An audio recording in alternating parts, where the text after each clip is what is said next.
Bonjour Monsieur Deschamps. Je vous écris cette lettre car j'ai besoin de vous parler. Mon but n'est pas de vous agresser, ni de vous reprocher vos choix, ni à l'inverse de vous encenser. Je suis simplement un Français qui apprécie le football. Je ne vais pas passer par 4 chemins. Je souhaite vous parler de Karim Benzema. Je comprends votre démarche et vos résultats vous donnent raison. J'estime que vous avez le droit de ne pas vous justifier plus que vous ne le faites. Vous n'avez à mon sens de compte à rendre ni aux médias ni au public. Vous avez mis en place une méritocratie. Certains le comprennent et d'autres non. Si le niveau reste un critère majeur, la notion de groupe est primordiale. Pas besoin d'avoir disputé une Coupe du Monde pour comprendre que ce n'est pas les 22 ou 23 meilleurs qui constituent la meilleure équipe. Un groupe soudé de joueurs d'un bon niveau peut écraser un groupe désorganisé formé de joueurs de très haut niveau. On l'a constaté tout au long de l'histoire du football. Et pourtant, malgré cela, un tas de personnes n'ont pas l'air de le comprendre, de l'intégrer, voire de l'accepter. Concernant Benzema, vous lui avez laissé l'opportunité de s'exprimer en équipe de France. Sportivement, il n'a pas forcément été à la hauteur des attentes. Il a été fortement critiqué et pourtant, vous l'avez soutenu et maintenu. Et encore une fois, si on se penche sur la manière dont fonctionne une équipe, une sélection qui ne joue que très rarement, ça peut tout à fait se comprendre. L'équipe de France de l'époque est en reconstruction. Elle manque de leaders techniques, de joueurs géniaux devant, d'éléments capables de faire la différence. Vu la situation, il est compréhensible de le protéger et de maintenir ce lien de confiance, tout comme son statut. Car oui, dans le foot comme dans la vie, malheureusement ou pas, l'égalité n'existe pas. Et puis, il y a les histoires de comportement. Un comportement que vous vouliez exemplaire, irréprochable après l'histoire du bus, notamment lorsqu'il touche à la sphère publique. Je comprends donc que vous restiez droit dans vos bottes. Je ne suis pas au fait de la loi, je n'ai pas enquêté, je ne suis pas dans l'intimité du vestiaire. Mais j'ai lu, j'ai écouté et j'ai réfléchi. Quel que soit son rôle dans l'affaire Valbuena, d'acteur ou simple transmetteur d'informations, qu'il ait été jugé ou non, quelque chose semble s'être cassé, un lien, cette fraternité qui unit des coéquipiers, cette confiance, qu'ils s'apprécient ou non. Ce lien qui unit un coach et l'un de ses leaders. On peut parler alors de loi du vestiaire. Que cela soit juste ou non, elle semble régir une équipe de foot. Je pense que lorsqu'on a un minimum d'honnêteté intellectuelle, de sens du management, on sait que la notion de groupe, de confiance, la fidélité, la fraternité sont des valeurs indispensables à la performance et encore plus à haut niveau où tout se joue sur des détails. Quand il y a trahison, et je mets des guillemets à trahison, une ligne rouge est franchie. On a beau être le meilleur avant-centre français des 20 dernières années, quand on perd la confiance d'un coach, d'un groupe, on n'a plus sa place. J'ai l'impression que Karim Benzema ne le comprend pas. Il s'estime probablement innocent ou trop sévèrement puni par rapport au rôle qu'il a ou aurait joué dans l'affaire de la sextape. Il a du mal à digérer cette mise à l'écart et que tout soit allé si loin. Il ne lui manque sans doute qu'un titre avec son pays pour devenir l'un des plus grands joueurs français de tous les temps. Peut-être, sûrement, que cette tristesse, cette rage, ce sentiment d'injustice ont joué sur sa lucidité. Si je l'ai vécu, le vis parfois de manière plus ou moins forte, plus ou moins blessante, loin de moi l'idée de crier au racisme à tout bout de champ, ni de jouer les pleureuses. Mais il est sûr qu'un maghrébin musulman peut se sentir stigmatisé, pointé du doigt et traité différemment des autres. Et il serait malhonnête de nier que beaucoup, et je peux même en faire partie, ont consciemment ou non, en dehors de ces actes, des a priori, que ce soit positif ou négatif, sur Benzema. Mais encore une fois, loin de moi l'idée de jouer les Caliméros. Je sais d'une manière dépassionnée que l'égalité n'existe pas. On est perçu différemment en fonction de son histoire, de sa couleur, de sa religion, de tout ce qui nous distingue d'une certaine norme. Si Benzema doit l'intégrer, et ça n'excuse en rien son comportement, je pense que l'on peut faire preuve de compassion. Déclarer que vous avez cédé à une partie raciste de la France est une insulte. Une insulte à votre encontre. Une insulte aux Français qui ne souhaitent pas son retour sans pour autant être raciste. Que vous soyez en colère, c'est tout à fait légitime. Cette phrase sous-entend que vous manquez de caractère, que vous êtes faible, hypocrite et tout ce qui s'ensuit. Sa phrase, quand on connaît le climat ambiant, lorsqu'on a son statut, celui d'ambassadeur de la France, de personnage public, est irresponsable. Qu'il soit membre de l'équipe de France ou non, il reste un ambassadeur, mais aussi un être humain. De par ses propos, de nombreux Français en colère, pour diverses raisons, légitimes ou non, de nombreux compatriotes tristes, perdus, se sentant oubliés, non respectés, étant ou non incultes, ne voulant pas ou plus réfléchir, ont sauté sur l'occasion pour faire des amalgames et déverser leur haine et ou leur frustration. Ils vous ont insulté, traité de raciste, et certains ont été jusqu'à taguer votre maison. Eux qui veulent se mouvoir en avocat de Benzema le condamnent. Parmi ces personnes, certains que je qualifierais d'ignorants, naïfs ou inconscients passent leur temps à insulter ou à se moquer d'Olivier Giroud, le comparant sans cesse à Karim Benzema. Ces ignorants ou naïfs pensent que vous ne savez pas que Benzema est footballistiquement meilleur qu'Olivier Giroud.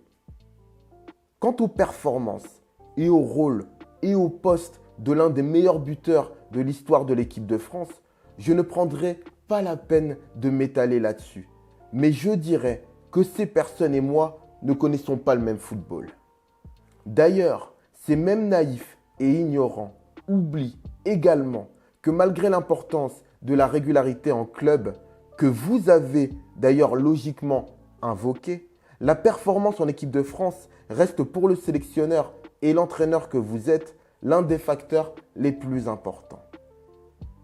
Ces irresponsables utilisent le cas Giroud pour opposer encore davantage ce qu'ils appellent les Blancs et les descendants d'immigrés, consciemment ou non, avec leurs raisons ou non, audibles ou non, bien que sans doute factuellement compréhensibles. Mais leur attitude, à leur petit niveau, continue de diviser la France qui aurait besoin de tout l'inverse. Bref, ce sous-entendu a eu un impact direct sur le lien de confiance entre Karim et vous. Seule la personne en elle-même sait ce qu'elle ressent, si elle est ou non raciste.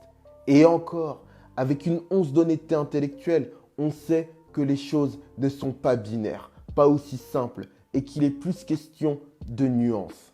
En toute sincérité, je parierais sans hésiter sur le fait que vous n'êtes pas raciste. J'en ai aucun doute. J'ai suivi, de loin certes, votre carrière, vos mots, vos équipes, les discours d'anciens coéquipiers tels Marcel Desailly, et rien ne me laisse penser cela. Il y a du racisme et de l'islamophobie. Il faut combattre les discriminations dans leur ensemble, tous les jours, même si elles existent depuis le début de l'humanité et qu'elles perdureront jusqu'à sa fin. Je crois que se faire traiter de raciste est une des insultes les plus difficiles à encaisser. Vu le climat ambiant, la rage, le désespoir et le sentiment de rejet ressenti par beaucoup de Français, cette phrase, ce sous-entendu, ce présupposé s'étend telle une traînée de poudre et crée un climat nauséabond autour de l'équipe. Si je comprends la tristesse et la frustration de Benzema, ces déclarations sont irresponsables. Monsieur Deschamps, foot et société sont de plus en plus liés dans une société de plus en plus pauvre, pécuniairement et culturellement. C'est un sport sur lequel le peuple s'appuie, autour duquel il se rassemble. Vous savez quelles répercussions l'équipe peut avoir sur le pays, sur notre population. Aujourd'hui, en tant que sélectionneur, vous n'avez plus rien à prouver, ou en tout cas à me prouver. Rien ne vous oblige à reprendre Karim Benzema. Mais je me demande si pour notre peuple, pour la paix, pour la fraternité, s'il ne serait pas bien, après peut-être des excuses à la fois publiques et privées, je ne sais pas, de faire un pas vers lui. Je ne sais pas si j'en serais capable, mais vous, le champion du monde, l'ambassadeur, peut-être pourriez-vous prendre de la hauteur, sortir de votre rôle de sélectionneur pour embrasser à nouveau celui de capitaine, de rassembleur. Ne serait-ce pas une marque de grandeur, de maturité, d'intelligence, d'ouverture d'esprit, un cadeau, une preuve d'amour envers votre pays et votre peuple? Quoi de plus beau, quoi de plus noble que de pardonner? Je me dis que notre football, notre équipe de France, notre pays a certes besoin d'ordre, de respect et de discipline, mais il a aussi besoin d'empathie, d'amour, de tolérance et d'ouverture d'esprit. N'oubliez pas d'où vient Benzema et son parcours de vie. Peut-être que si vous le faites et que vous perdez l'Euro, vous serez pointé du doigt. Peut-être que s'il y a des problèmes dans le vestiaire, vous serez pointé du doigt. Peut-être que certains diront que vous avez cédé alors à une partie de la France. Mais la France, c'est un tout. Tout le monde doit se sentir aimé, intégré et respecté. Si la stricte égalité de fait et de traitement n'existe pas et n'existera jamais, il faut tout de même se battre pour s'en rapprocher. Loin de moi l'utiliser l'excuse « il y a pire ». Mais comment intégrer que des représentants politiques éduqués et cultivés puissent poursuivre une carrière après des mensonges, des trahisons et des erreurs, alors qu'un joueur de football, lui, ne le pourrait pas? La France, comme sa sélection, est une équipe. Les politiques, comme les joueurs, sont des humains. Soit on pardonne à tout le monde, soit on ne pardonne à personne, soit, et c'est mon avis, on met des règles de bonne conduite en place à respecter par tout le monde, pas seulement par les sportifs.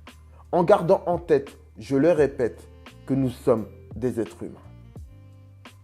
L'humaniste que je suis rêve d'un pays uni, en paix, où les gens s'aiment, se respectent, font preuve d'ouverture et de bienveillance, malgré leurs différences. Mais monsieur Deschamps, si je dois être honnête avec vous, et malgré tout ce que j'ai pu vous dire jusqu'à présent, je ne serai pas, à titre individuel, ambiancé par le retour de Karim Benzema en équipe de France. Comme beaucoup, je suis fatigué par les embrouilles, les problèmes, les ambiguïtés, les histoires, les affaires, les polémiques.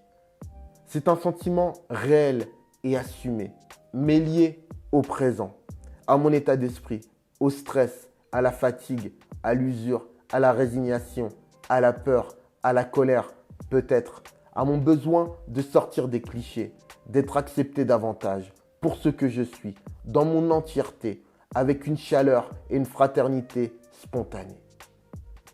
Peut-être un fantasme d'appartenir à la norme, car de nationalité française. Enfin, ce sentiment, ce ressenti manque bien sûr de lucidité et plus la subjectivité. Mais je ne veux plus de soucis. Je ne veux pas ou plus de problèmes. Je ne veux plus de mecs qui tirent la gueule, qui prennent leur statut d'internationaux à la légère, nonchalamment, en se donnant des airs hautains et désintéressés. Je suis dépité que certains ou certaines cassent les efforts de toute une vie, que beaucoup, appartenant à des minorités, font ou ont fait à la sueur de leur front, en donnant parfois leur sang ou leur vie à cause d'attitudes immatures, provocatrices, puériles et inconscientes.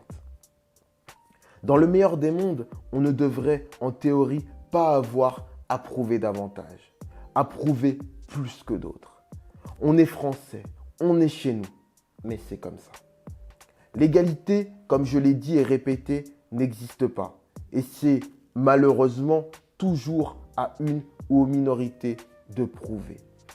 C'est une des raisons pour lesquelles j'adore le métissage. Mais je me trompe lourdement en imaginant que Benzema ou d'autres doivent être parfaits, irréprochables, parce qu'ils représentent des minorités. Je suis donc pris entre deux feux.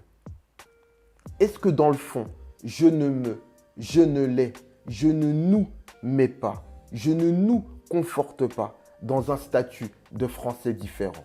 Je me trompe évidemment en pensant spontanément qu'exclure un ou celui que l'on considère comme le mouton noir réglerait le ou les problèmes sociétaux. Car dans le fond, c'est ça l'enjeu. Ou peut-être mon enjeu. Un raisonnement personnel, un fantasme de perfection, une utopie, une peur, encore une pensée égoïste me font sans doute omettre tout ce que représente l'équipe de France, son rôle et ce qu'est un joueur de foot. Un humain, avant tout, un jeune adulte, souvent déraciné. Ce que quelqu'un qui vient de loin, qui a galéré, peut vivre et ressentir. La frustration qu'éprouve Karim Benzema en étant exclu à vie de l'équipe de France. Eh les mecs, vous cognez sur des plus petits que vous? Ah, ça a l'air vachement cool. Je peux jouer avec vous? Et s'il te plaît, tu peux me donner du feu? Ouais, tiens, voilà. Qui t'es, toi? Qui je suis? Je m'appelle Doraemon et je suis le boss de la bande de Santama.